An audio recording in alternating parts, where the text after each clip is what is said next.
तो हमारी ये वीडियो उन सब एस्पिरेंट्स के लिए है जो सरकारी एग्जाम देते हैं कंडक्टेड बाय एसएससी, यूपीएससी या अन्य पब्लिक सर्विस कमीशन। उसको क्लियर कर लेते हैं, मेडिकल में जाते हैं और बेचारे अनफिट हो जाते, डिक्लेयर हो जाते हैं। तो जस्ट फॉर एग्जांपल मैं एसएससी का एग्जांपल लेता हूँ कि अभी हमारा वो केस था कैट में। तो SSC has this provision of review medical examination. तो अगर आप किसी उसके मेडिकल एग्जामिनेशन में अनफिट आते हो तो अपने आप उसके प्रोविजन है कि आपको एक रिव्यू मेडिकल एग्जामिनेशन में भेजा जाएगा। और अगर आप उसमें भी अनफिट होते तो उसमें लिखा होता है कि दिस इज नॉट अपीलेबल। तो अब आप क्या करेंगे? तो जैसे एसएससी कैट के जुरिस्डिक्शन में आता है, तो अगर आपको एसएससी के अगेंस्ट कोई केस करना हो तो कैट आते हैं। कुछ कमीशन ऐसे होंगे जो कैट में नहीं होंगे, तो सीधे हाई कोर्ट जा सकते हैं। लेकिन आप हाई किसी भी कोर्ट जाने से पहले आप एक गवर्नमेंट हॉस्पिटल से उस ग्राउंड के लिए आप जाइए कि भाई इसके आप एक इंडिपेंडेंट ओपिनियन लीजिए कि क्या आप सच में अनफिट हैं या नहीं। अगर वो आपको फिट डिक्लेयर कर देता है, तब आप उस मेडिकल एग्जामिनेशन के सर्टिफिकेट को लेकर जो आपको पैरेलल गवर्नमेंट हॉस्पिटल ने दिया है, उसको आप लेकर आप कोर्ट में आ सकते हैं। और आपकी सबसे पहला ग्राउंड यही होगा कि देखिए ये एक इंडिपेंडेंट मेडिकल ओपिनियन मैंने लिया और वो मुझे फिट दे रहा है। तो देते डिस्क इनकंसिस्टेंसी या discrepancy between the two medical reports, और इसलिए आप एक इंडिपेंडेंट मेडिकल बोर्ड से मेरा चेकअप कराइए और उसकी बाइंडिंग होगी। ऐसे जजमेंट्स भी हैं हाई कोर्ट के भी, कैट के भी, जिसमें डायरेक्शन दिया जाता है इनकंसिस्टेंसी के बेसिस पे। दूसरा ग्राउंड क्या होगा कि जिस ग्राउंड पे आपको अनफिट करार किया गया, क्या वो एक रीजेंट ऑर्डर है? क्या उस जस्ट बिकॉज कि I have a particular symptom does not mean कि मैं अनफिट हो जाऊं।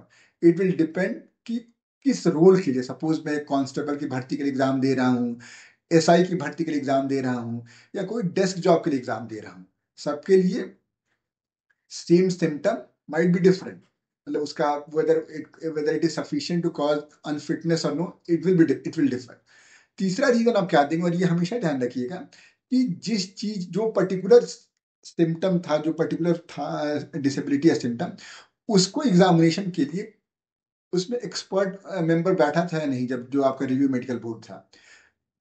जैसे फॉर एग्जांपल जैसे हमारे केस में जो जिस लड़की को उन्होंने अनफिट डिक्लेयर किया था, it was due to some gynaecological issues.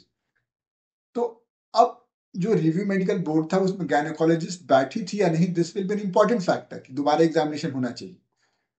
इसी तरीके से आप चौथा कह सकते हैं, और ये भी इंपॉर्टेंट है, कि जो पहला मेडिकल एग्जामिनेशन हुआ था और जो रिव्यू मेडिकल एग्जामिनेशन हुआ था, दोनों सेम हॉस्पिटल में हुए होंगे। तो इट वेरी मच नेचुरल कि रिव्यू वाला जो होगा उसको असर्टेन, उसको सही मानेगा ही। ऑल तो नंबर ऑफ ग्राउंड्स कम कर देंगे। जैसे आपका जो पहला मेडिकल एग्जामिनेशन होगा उसमें 3-4 चीजें आप में पाई गई होंगी रीजन फॉर अनफिटनेस, रिव्यू में बस 1-2 को ही रखा जाएगा।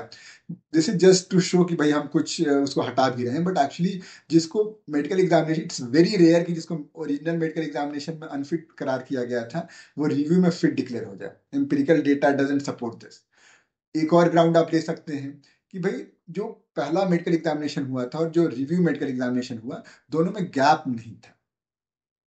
इसके अलावा और एक और इंपॉर्टेंट क्राइटेरिया आप यूज करेंगे कि जो आपकी सिम्टम थी, डिसेबिलिटी थी जिसकी वजह से आपको अनफिट दिया गया, वेदर इट इज टेम्पररी और परमानेंट।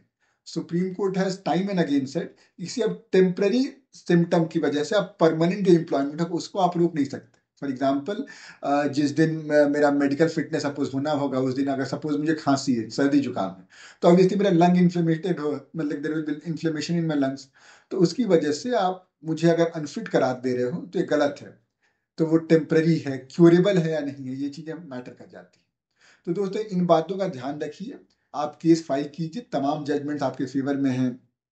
जैसे गौरव वर्सेस एसएससी, दीपक वर्सेस एसएससी, एक फूलचंद यादव का केस है दिल्ली हाई कोर्ट में जिसने इन चीजों को बड़ा एग्जॉस्टिवली कवर किया है। उन जजमेंट को डिस्क्रिप्शन में भी डाल दूंगा, तो आप जरूर सफल होंगे।